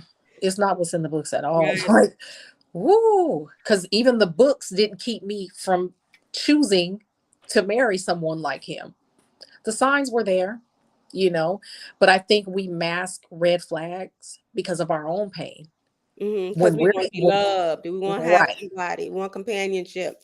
when we're healed, listen, I have been single for the last 5 years since I had a hysterectomy, single and celibate. And you know what? People are like, "You're not lonely." No, y'all more lonely than me, and y'all got men. And I look That at the part. drama y'all going through with these narcissists, because I've told a few of my friends, "Oh yeah, he's a narcissist. You don't know that." Mhm. Y'all going through some of the worst mess that I wouldn't wish on anyone. And it's I not would. even worth it. It's not, and it's not to say I don't want love. And like I said before, I would love to be married, but it needs to be right. And I still Mhm. feel like I got a little bit more that I need to sort out, Mhm. and then I'll be ready. I'll know when I'm ready. And I'm not going to just entertain someone for the sake of entertaining them because people think, "Oh, well, aren't you lonely?" No, I Mhm. have a good time by myself. You know what I'm saying? I've taken 5 trips this year. You know, I've advanced in my career. I'm earning my real estate license right now. I'm, you know, publishing a second book. I'm busy to where I don't even think about it. But God isolates to elevate. I'm Yep. isolated right now. He's Mhm. healing me, working on me, purging me of the things that are not like Yeah. him. And when it's time, I'll be ready. I'll be ready. People come into relationships and they bleed on each other, and bleed on folks for wounds that they did not cause. And that Right. I've already been through that with my ex husband. Why would I want to enter into something like that again? Right. Right. I don't Right. want that. I'm okay. I listen, I get my tea, I put my feet up, I watch my programs, I play my gospel music. I have a good old time by myself. I literally And, do. and believe me, you it is your choice to be lonely. It's not a force. It's Right. your choice. You want to be this way. I Right. want to be over here by myself. I don't need anybody out. If I, of course I could call a few people, but I Right. prefer to be by myself. I will put in, and the pain that would cause me to just connect with any old body Mhm. would set me back. I've come so far. Why would I set myself up for an hour of interaction with somebody, Right. 10 minutes of pleasure, to what, set myself back 2 3 years of progress? Mhm. Nah, it's not that serious. It ain't worth it. I tell people all the time, I've had 3 kids and I've been married for over a decade. So sex is not that important right now, because I tell people narcissists lead with sex and money. They don't have Yep. anything else. They either gonna spend on you lavishly, or they try to entice you sexually. They have nothing left to give. So Right. I've proven the sex is not that important right now at this stage in my life. It will be when I get married. But right now, it's not even on my radar. Like, that's not important to me until I'm married to the appropriate person, Right. and I don't need your money. So I've met a few guys and I've told them, listen, you're a narcissist. What's that mean? I don't have Mhm. time to explain to you. I Goodbye. don't even say And that. please don't call I me no just more. don't step it. Oh, I have to tell them they're a narcissist. Like, I feel like, I have to, that's my civic duty to inform them that they are narcissists. I'm just trying to help. I'm being helpful. Now, it's up to you to go look it up and figure out your life from there. But I got to tell you, oh, you're a narcissist. I don't You're know what right. that means. Ooh, you don't go do your research. Matter of fact, Right. buy my book. You'll figure it Right. Right. out. Right. Buy my book. You'll figure it out. I ain't There you explaining it to you. go. I don't even want to be friends with you. Like, I don't want to have nothing to do with you, because I know what dark entities and spirits drive that. Mhm. I don't want to wrestle with that. I don't even want to try to. We can't be friends. Absolutely not. I don't even No, want no, friends. we can't be friends. No. Mm-mm. Mm-mm. Nope. No, thank Tried you. that one. That one did not work for me. Yep. So no. It's, Mm-mm, we can't be oof, friends. no way. So So yeah, it's I'm at a good place, and I'm like, it took me almost 49 years to get here, but I'm not measuring it off of that because I know in the next 4 years, God can do amazing things to yes, in account the for next all year. that time, right? For to account for all that time that I feel like I've wasted. You know what I'm saying? Mhm. I can reclaim my time through him. So I'm okay with that. Exactly. I'm okay. Exactly. Exactly. It is question time. If anybody have any questions, please put your questions in the chat for Kanika Mills. If you have any questions before we head on out, so I can take my medicine. And once I take my medicine, it'll be night night for me. Cause yeah, I be out. I be out. I'm telling you, that muscle relaxer, I mean, like, woo. Oh. So, but I have to take it. So how far into your healing are you? Like, is it 3 weeks maybe? What's today? The 24th. On the 26th, it will be 4 weeks. Okay. It'll be a month. So how long did it take you to start? Like you said, you're sitting up now. How long did it take you to where you could, you About know, 3 weeks. oh my goodness. It was definitely about 3 weeks. Mm, Sometimes now, if I'm laying in a certain position, I'll need help up. So I try to always lay, with my back, propped up, and it's okay. easier for me to get up. Um, Okay. let me see. Puppy is fine. He is, of course, right here. Mhm. This is inspirational as a daughter of breast cancer survivor. Woman, this was inspirational, and as the daughter of a breast cancer survivor, I salute you all. Thank you. Thank you. Thank you. It's a tough journey, but it is a well endowed It is. situation. It is. Yes, it is a very it makes you think. It makes you and just like I said last week, it helps you to learn who are your true friends, who are Absolutely. your true family members, who are going to be there for you, who will fight for you, who will come. I have learned. I had family members that came over and even had to wipe me, had to Mm, lift me up, and put friends that had to put me in a tub and bathe me. So I learned. And mhm. now so I had friends that didn't call me at all. Yeah. Didn't You text know, me at I all. said the same thing about narc abuse too. Mhm. When that smear campaign hit social media, I look back at it now and I'm like, you know what? The trash took itself out because Yep. the people that believe that, those weren't my people. Mhm. The people that didn't know me and know him to be a liar and still believed it, you're not my people. The people that really were my people, they were like, oh, that's a mess. That's not even her character. And the What you, thing about that's that not her is character. all they have to do is look now, because I Right. will bet you are 10 times off living well than he is. Oh, absolutely. You looking good, he not looking too good. At You all. got your own going on, your thing going on, fly, Mhm. and he ain't doing none of that. So Yep. yeah, we get it.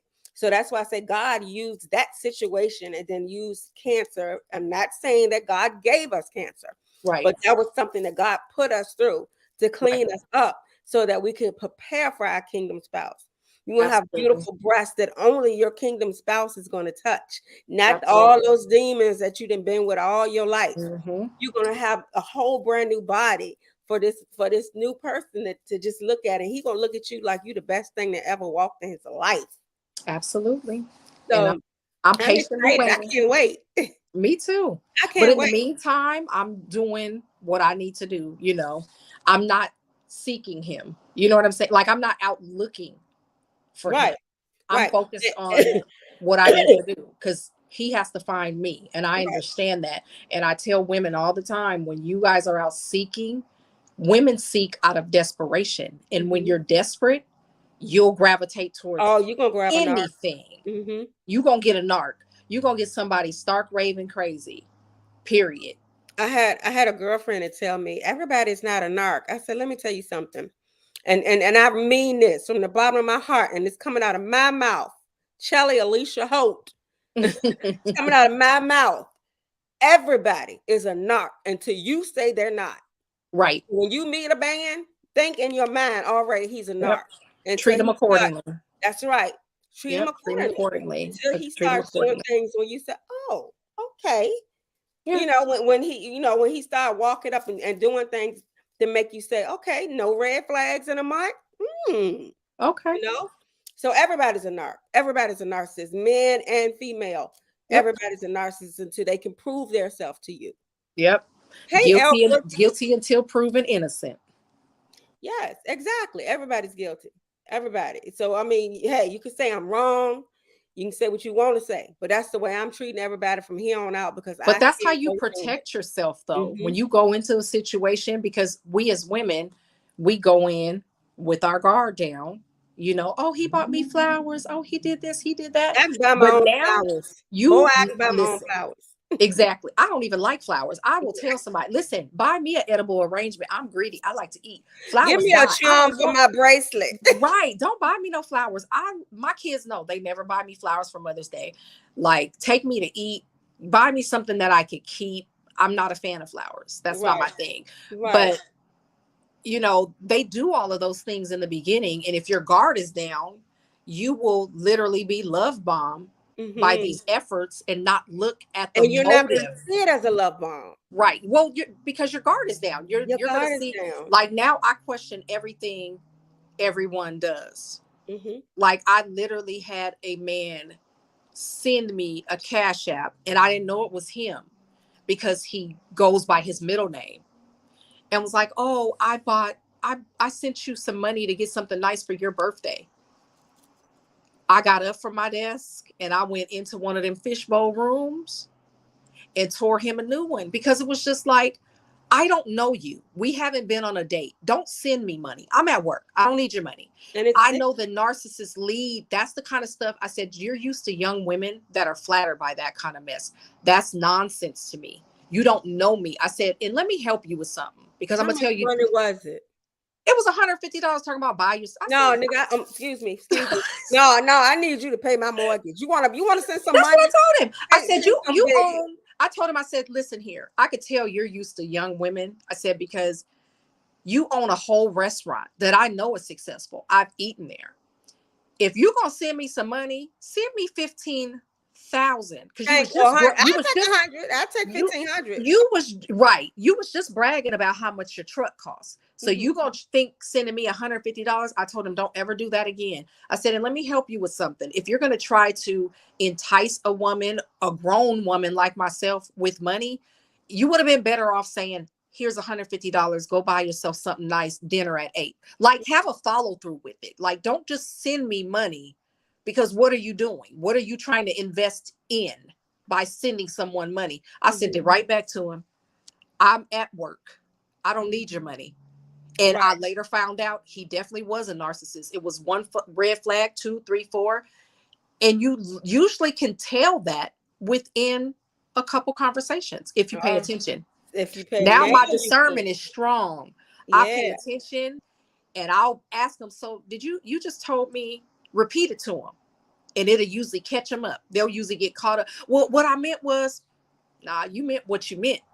You What you sent said me is what you meant. $150. What is that? That's what I told him. I said, you used, well, I know the mother of his kid is like, he's 52. First of all, he's 52 with a 6-year-old.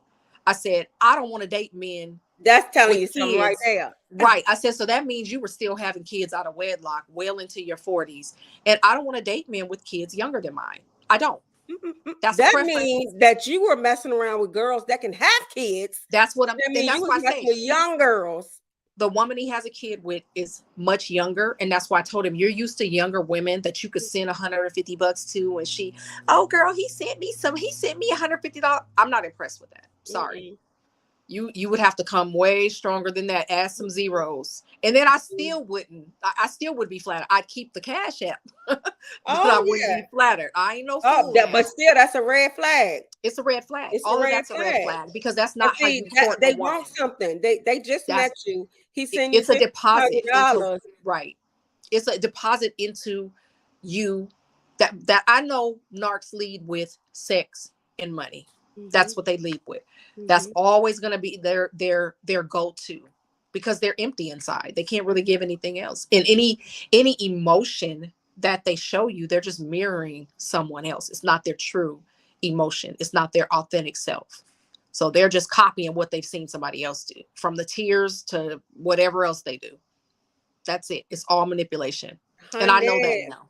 And if my kids y'all tell have me. not, if y'all have not listened to Bishop R.C. Blake's latest, Mm, when he's talking about the down low men, honey, I like to lay it in the floor. I listen, was like, all 10 of them things. He said, oh Lord, that is the knock. That's the knock. it's the That's narc. the knock. It's the narc. And a lot of them is into that because they're never satisfied, even Mhm, sexually. That's why they have multiple partners and they mhm, will sleep mhm, with men. mhm. Oh They yeah, they will that's sleep with the same sex, and it's a mess. It's a mess. So I'm gonna listen to that. And it's funny you said that because I have it saved in mhm. my on Oh YouTube. girl, it I'm is gonna listen amazing. to it I was like, tonight. I'm gonna mm. listen to it. It's funny because I really like hearing his podcast and his Mhm, watching his YouTube channel. He reminds me so much of my father, like the way mhm, he speaks, the way mhm. he looks. He reminds me of my dad a lot, but he's funny. I He like his is delivery. he He's is funny. on this one. He was like, look, I ain't trying to tell y'all, but hey, it's only one place y'all supposed to be having sex. Period. He said, now if Yeah. they want to do it all in your ear and all this other stuff, I call them trisexual. They want to try any and they tried. everything Yeah, they because tried there's everything. never satisfaction. Everything they do is just so unpure. The things they do in their sex life, the things that they'll do in their professional life, everything is just so unorthodox. It's all to get to a place that they'll never get to because they're a bottomless pit. Like they'll never get to that place of satisfaction. That's why they do corrupt stuff in business. I have a friend, her ex-husband went to prison twice for mortgage fraud, got out of federal prison and did the same thing. Oh, he liked jail. He like it, and it's like I told her, I said he's a narcissist. He's never satisfied, Mhm. constant cheating, the whole nine. And because they were married in the state of Washington, she ended up being sued for his bad practices. So not only was he locked up, but she was raising the three kids, and her wages were being garnished because of stuff he did. He came out and did it again and went right back. And I'm like, they don't get it because they think they're above consequence. Number one, they don't take accountability. They think they are above being punished because they're so great. That's that whole public persona. That's how they protect their inner child, by creating this false narrative of who they are. And they Mhm. even start believing it. They start believing that they're above consequence. My ex-husband still hates me to this day. You sent me to jail. You choked my child. Where was you supposed to go? He doesn't think he should have went to jail. It's my fault to this day that he went to jail. So he'll skip over the fact that I choked my 12-year-old daughter. We're not going to talk about that. He don't care nothing about that. He ain't talking about that. He want to say Kanika sent me to jail. She's a horrible Right. person. So there Mm. will be no accountability with them. There's no reasoning with them. You're not going to get through to them. There will be no resolve. They don't even discuss things to resolve. They discuss to create more confusion. They want you to be more confused when the conversation is over. They don't want to resolve. That's too much like right. I So, listened to one of and I just thought about it when you were talking. One of Bishop Blake's podcast when he was saying about uh, a, a woman and the man. The man has to be ready for a woman. mm, So it's no reason that a man should have to move in with you. If he's a man, he should already have a home, be stable, and he wants you to move in with him. with him. And that's the only way that I'll have it. And I think I listened to that video. That's Hmm. the only way I'll have it. I personally feel like if a man is even out seeking a woman and doesn't have his own home, a stable career, his credit together, if he's even out seeking a woman, he shouldn't be.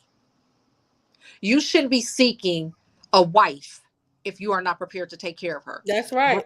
Granted, I will never put myself in a position again where the man is the breadwinner, because my ex-husband used that against me in the divorce. Right. He stopped paying alimony and child support for 3 months That was $2,200 a month. That was almost $7,000. And that was my main income because I was re-entering the workforce. So I will always have my own, but I wouldn't even be attracted to a man that doesn't have his own. Not because I need yours. I want you to have it for you. I want you to motivate me to work harder and be better. I taking care of a man, that's like goes against all the principles that God laid out for us. Mhm. And like I said, now women And do you can have a job, right, but most of the time you have a job, they want you to have a job, but that money is usually your money, right, right. you know? So, yeah, it's just like I already know now what God is sending me is going to be great. What the man he's going to put in my life is going to be such a great man of God. And Hmm. that's for everyone. And when you meet these guys, you can't do it like you used to do it when they come to your house and pick you up. No, don't let them know Nope. when you do that.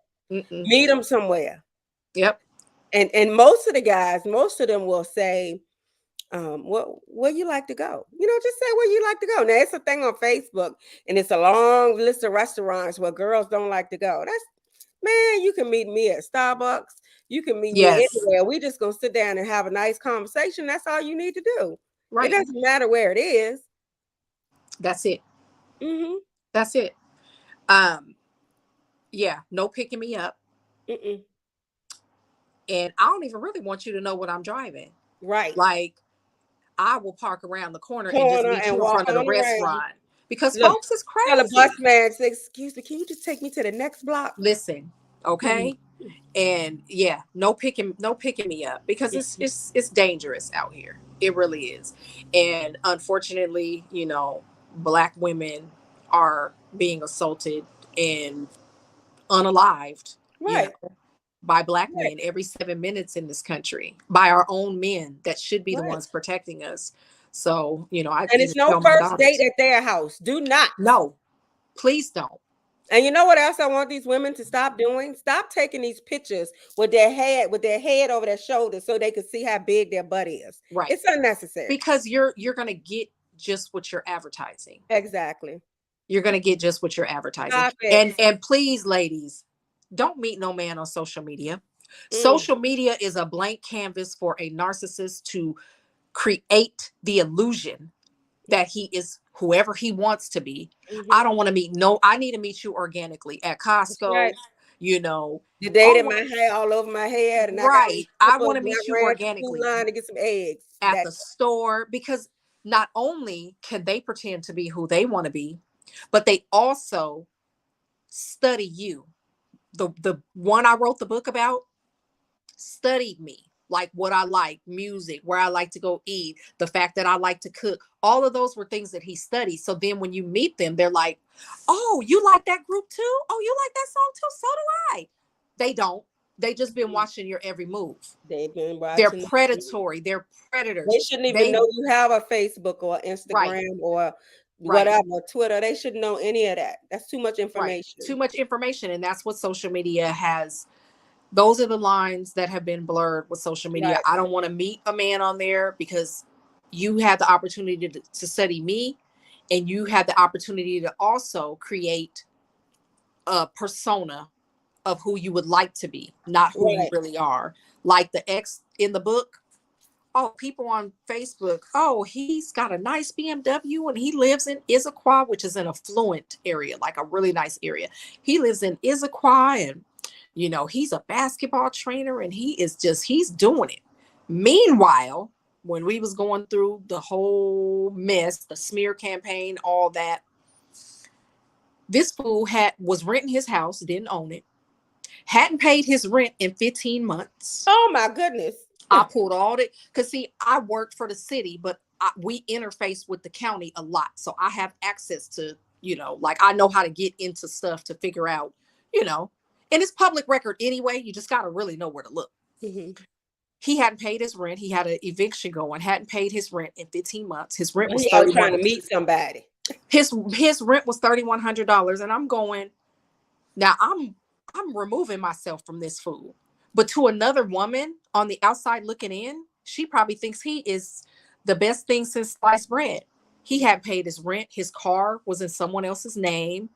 And at the time, he was painting walls in his house, showing everybody, oh, I replaced all my TVs in my house. I just painted my walls. And I'm going, you got to be a special kind of crazy to start remodeling a house that's not yours when Looking you for know new you about to be supply. evicted.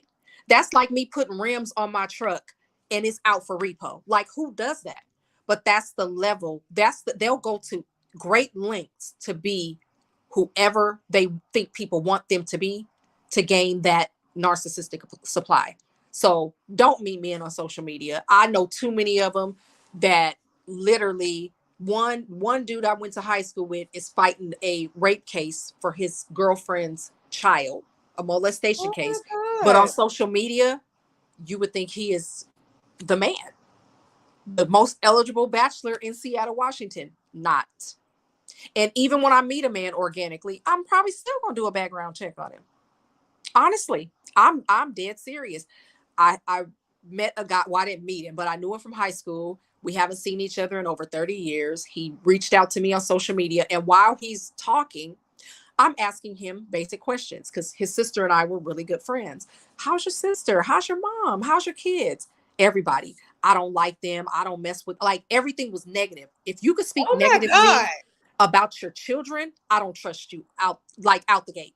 So while he's talking, I pulled up being verified, put his name in there. It's all kind of domestic violence, drug offenses. And he's like, oh, I'm a realtor. I looked it up. He really was one of the, a prominent realtor in Seattle. And he's like, oh, I'm showing this house. You should meet me there. And I'm going, while I'm looking up being verified, and I'm like, first of all, the house is 900,000. I can't afford no Woo. $900,000 house by myself. Jesus. Why would I meet you at a vacant house and you got all this craziness on your being verified? I listen, before the conversation ended, he was blocked. No, like, you're nuts. You're nuts. And I'm not coming to no house to come up missing. I ain't going to no vacant house to end up missing. But it's that kind of stuff that you're going to get from social media. And people, please stop saying, oh, I know them from middle school or high school. That you You don't know knew them. you knew them when they were 14, 15. Hmm.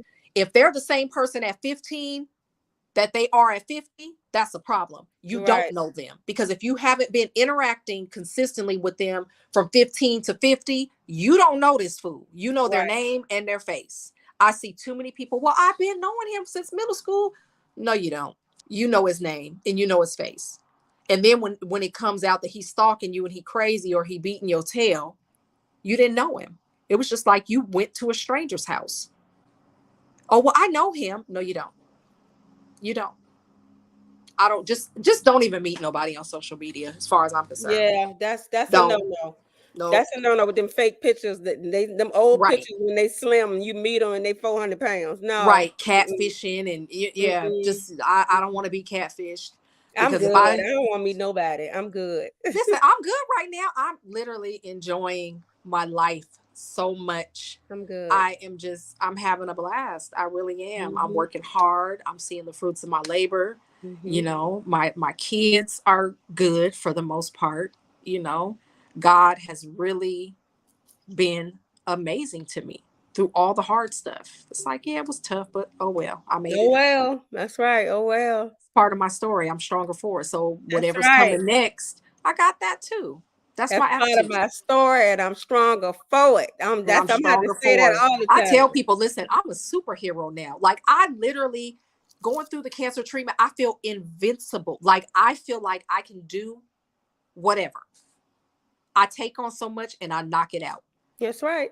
Okay, I got a broke wrist. I'm back at work 3 days later, typing with my left hand. And Like, now I'm my doing it. tolerance for BS is at Oh, 0. it's at zero. And I think that's part of it too. Guys, like, all the stuff you done dealt with, you're not doing that no more. Yeah, We're gonna go ahead and take you through this route to where you won't. I don't have no tolerance for at this part of nothing our life, we should be with someone that makes us smile every day every day. because of the fact that we almost won't heal. Right. We So almost weren't here. that's right. He has to Millions be did my break best friend. it, but we The did. Yeah. So come on. Yeah. Yep. Being my husband, being my lover, those are gonna be second. I want that to be my best friend. I mean, I want us to be able to crack up laughing, watch Martin and die laughing. And like I Like, said, when I walk in the room, I want him to look at me like I'm the best looking thing he ever seen in his yep, life. yep, Drooling, everything. everything. So, mm-mm, no. Everything. I'm excited though. I'm excited for you. I mean, I definitely feel fortunate that we have connected because Yes. I'm not necessarily antisocial, but it does take me a minute to like, it's like with people, either I gravitate towards them immediately, like I Mhm, literally connect, their energy is right, that mhm. spiritual connection is right, and I connect with them, or I don't at all, or I'm really reluctant because there's Right, something, right, that's not sitting right. well. Hey, But you that's and I, we just me. connected. We Yes, connected, that's and I me. thank It's God for like you. I can't if your energy is off, that just makes me off. I don't want to deal with you. Yeah. I don't want to talk to you. No. Just like you were saying about your ex when you made that phone call. Yeah, I don't even want to talk to you now. Don't even It worry was about just he was just mad, and I'm like, instead of waking up thanking God that you here, because that's the first thing I do when I open my eyes. it. Thank you, Lord. Thank you, Lord. Thank you, Lord. Like, how are you that like you wake up and just be mad at everybody? Mm-mm. Not okay. This woman never calls me. Let me see what's going on with my child. Right. You just It's an immediately emergency. on the It's attack. something wrong. Right. Nope. But that just let me know his stance when it comes to her. And once she realizes that's his stance, she has to accept it. I told her you have to accept it, and it's going to hurt because that's your father. But once you really accept that and know it has nothing to do with you, you'll be able to soar after that. And Mm-hmm. that's what any narcissist. Once I got over my goodness, you did this to me. Like, what did I do to you? Once I realized how sick they are, and I don't excuse their behavior, I understand it. Mm-hmm. Understanding it helps me process it and not question myself in the scenario at all. So I understand why you're jacked up like you are. I get it. Mm-hmm. But now that I know that, I have to make the executive decision for me and my life and decide I don't want you in it. Mm-hmm. But I'll never excuse a narcissist behavior because they're fully aware of what they're doing. And even the abuse that we suffered could have attributed to our diagnosis as well. Mm-hmm. They Oh, definitely adversely affect your health. The yes. fibroids I Everything. had, the that resulted in the hysterectomy and all of that probably had everything to do with a 12-year marriage to somebody who's psychotic. Mm-hmm. Mm-hmm. Probably had everything to do with it. Everything. Amen. But I do I definitely regret any of agree. it? Nope. Because I had to go through those things for God to prepare me for what He has for me next. Mm-hmm. I had to go through those things for that man. He's going to need me to be strong in those ways, Mm-hmm. in my future marriage, in my future endeavors in life. I'll need that strength. And what other way was I going to get it? And I always say this, but I want each one of y'all to say it as well. Don't hate the narcissist. Thank Mm-mm. the narcissist. Yeah. I thank the narcissist because Hmm. now that I have went through what I went through with narcissistic abuse, I'm a whole different creature. Me too. I walk different, I talk different, I look different. And they never want you to thank them. I told my ex-husband that. I said, thank you. I said, because it's like a boomerang. The further you pull it back, the further that you pull the handle back, Mm-hmm. the further you project the You arrow. go past them. I said, so everything you've done to me, you just literally catapulted me into greatness. Mm-hmm. That's what you did. You put a fire under me to where now I'm unstoppable. Thank you. Yes, I yes. don't know what you're talking about. You don't have to, baby. You I don't got have you. to, You but don't have thank to. you, baby. Honey, thank Thank you. you. Thank you Thank for my new you. life. Thank you. Because, see, I realize now that I could do this on my own. I don't need no man laying around doing nothing, smoking weed and drinking beer all daggone day. Yep.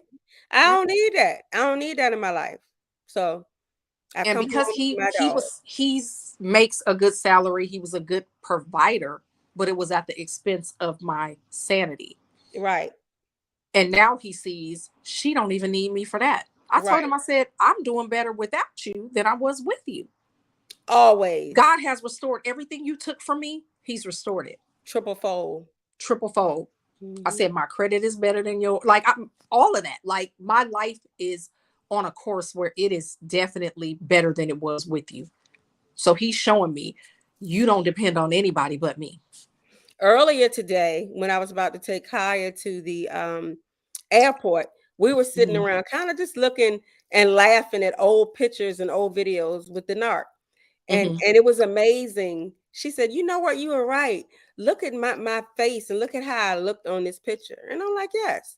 If you go back and look at your old pictures when you was with the narc, you have that dead look in your face. I looked at a picture when I first had my daughter, Your eyes is just so and I looked so sad. I looked, and yes. I mean, I just had a baby, but I just didn't look like Hmm. myself. When I was 4 months pregnant, 19 weeks, one of his mistresses came to my door and announced herself. So it was, and I tell people the enemy was after my daughter then, because the trauma started when she was like in utero. One of his mistresses came and banged on my door. It was a whole situation. I was 19 weeks pregnant, whole situation. She came out with the cord wrapped around her neck 3 times. Her dad could cut the cord. She was purple. He's been after my child for a very long time because of that bloodline. But he Not can't have her. you couldn't cut the cord. Why you couldn't cut the cord? You take the scissors and cut the cord. No, because it was so tight around her neck. It was like an emergent situation. Like, we got to get this cord around from around this girl. She was purple. She was like a gray purple color. And they were like, we don't got time for you to be, nervous about cutting. We got to get this cord off. So it was like they were rushing. Like, people were coming in, they were rushing. Um, it was bad. It was bad. And I just feel like the attack on my life, it's not even the narcissist. I don't hate him. He allowed the enemy to use him. Yep. Like, they have to allow the enemy to use them in that way. And they do. They do. Yep. But life is good. And I know in my heart my daughter's gonna be okay too. Yep. She's gonna be all right. And she sent me a gospel song by Commission the other day. Oh, come That's on. my I love favorite group. it. I'm talking about the original Commission, like with Fred Hammond and Marvin Sapp. And she said, Mom, every time I listen to this song, it reminds me of you. Because But she see, know I, the I key word love in there Commission. is listen. She's Yes. listening Yeah. to it. Yeah. Yes, I love it. Yeah. She's gonna be all right. It's Yeah. hard. It's hard for It's her. hard. It's hard for her. Yeah, it's hard, but she's gonna be okay. She's Hmm. gonna be okay. And I thank God. And I said something to my cousin the other day, and she was speechless. I don't even know where it came from, but I told her, I said, if Jamie had to be here and go through the things that she's going through, I would rather me be her mom. Like, if someone had to mother her and support her and nurture her and guide her, why not me? Right. What if she would have had a mother that was like my ex-husband's mother? Like, what if he would have had a child with someone like that? She would have no guidance out here. Right. She would be even worse off. I said, so if someone had to mother her, why not me? Like, God equipped me to do it. I should feel Mm. honored. I Yes. should feel honored that that's my assignment, because he knows I can do it. He knows I can handle it. Out of everything on my plate, I still show up for her whenever she needs me. If she just want to talk, I'm right here. So why not me? That's She gonna right. be all right. That's right. Y'all better listen to that song by Listen, Tasha Page Lockett. which one? Why not me? Why not me? Okay. Yep. I'll listen to it. I'm gonna send it to you when we get off here. Please do. Yeah, Please do. that song is us. Yes. Yep. When Why you not listen me? to the words, you can say, "Oh my God." I Yeah. love it. I love it. I absolutely love it. So yeah, I'm moving along, and the next time I come on, I'll have some even better news for you guys. Hopefully, we'll all be coming to your channel.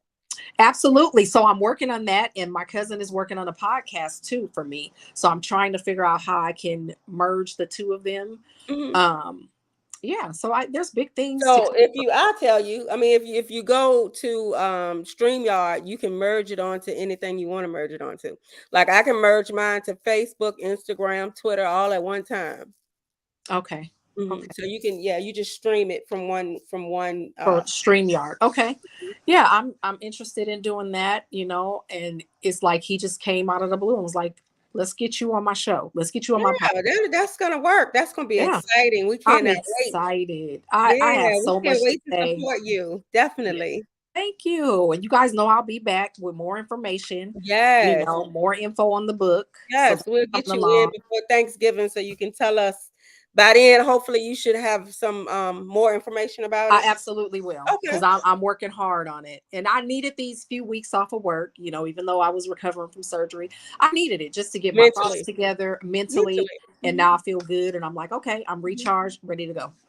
Ready to go. Mentally, yeah. So sometimes when you working overworked and Hmm. underpaid, you know how Yeah. we do. We come in the house and be like, "Look, I just need a glass of wine. I just want to sit down. Right. I just want I just quiet." want to sit down and have some Yeah. quiet, put my feet up. I'm like, I'm going to get a massage this weekend. Mhm. I'm doing a little self care, and it's gonna be all right. I'm ready to go. I'm ready to go. Ready to Awesome. hit the ground running. Yes, yes, Yes. yes. Yeah. Well, tonight, y'all, I'm not going to do a long prayer, but however, I am asking God to cover each and every one of us. I'm asking God to surround us as we sleep in slumber. I'm asking God to push forward in our lives so that we can be the creatures that He have created us to be. I want us to strive and push harder, do affirmations. I'm asking God to just come to us, not just today and tomorrow, but forever, and help us to be better people so that we can be stronger to help someone else. And that's what we are doing here tonight. We are pushing forward and we are asking God to come into our lives and just move. And as you see how us two ladies, we didn't even know each other. And we came together because of our situation. And that's what God is doing in all of our lives. All of us are here because of one situation, and that's narcissistic abuse. So I just want God to just bless us and keep us and comfort us and hold us and mold us so that we can be helpful to younger people that's going through this, so that this with narcissistic abuse can stop. That they can find a cure for breast cancer. It's so many things that I could say, but I'm not gonna say it. I'm gonna hold it. I'm gonna hold it because it's just like I want to do I want to do a podcast with just talking about things that we need to change, Mhm. not just in the Black community, but in all communities. There's so many things that need to be changed. So, um, I don't know about Seattle, but Virginia is still heavy in racism. So it's just so many things that need to be changed, and people need to realize that we all walk in the same shoes. It Right. don't matter what color you are. If you're gonna be abused, you're gonna be abused. It Right. don't matter what color you are. If you're gonna get cancer, you're gonna get cancer. It Right. don't matter whether you smoke cigarettes, you still can get cancer. You still can get lung cancer. So it's just like it's things that we need to talk to and make everyone aware of, not just narcissistic abuse, but just certain things that we need to talk to females and males about. So, like I said, there's so many males that have breast cancer too, and I was in chemo with the two of them, and they had more of a spirit than the women did. They were more happier, they were more walking and understanding.